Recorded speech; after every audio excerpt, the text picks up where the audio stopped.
ఈరోజు థర్స్డే కదా, థర్స్డే పూజ కోసం నేను ఇలా క్లీన్ చేసి ముగ్గులు పెట్టేసుకొని ఇంకా కిచెన్లో కూడా క్లీన్ చేసుకున్నాను. అది వీడియో షూట్ చేయలేదండి.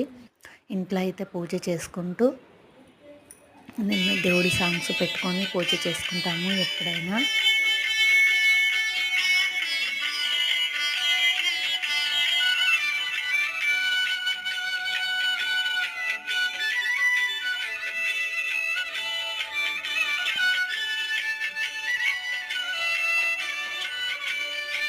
ఇంక ఇలా బాబా సాంగ్స్ పెట్టేసుకొని పూజ కంప్లీట్ చేసుకున్నాను. కంప్లీట్ అయిన తర్వాత తులసమ్మ దగ్గర కూడా క్లీన్ చేసి కుంకుమ పసుపు బొట్లు పెట్టేసుకొని పువ్వులు పెట్టేసుకొని ఇంక ఇలా పూజ కంప్లీట్ చేసుకున్నాను. చేసిన తర్వాత ఇంట్లో కూడా రాగి చెంబులో పువ్వులు వేసి పెడతాను కదా, ఇంకా చెంబులో కూడా ఇట్లా పెట్టేసుకున్నాను. నేను ఈరోజు ఇంకా బయటికి వెళ్ళే పని ఉందని మార్నింగ్ 10 o'clock వెళ్ళేది ఉందండి. ఫాస్ట్గా చేసేసుకున్నాను. ఈ వీడియో ఇంతే.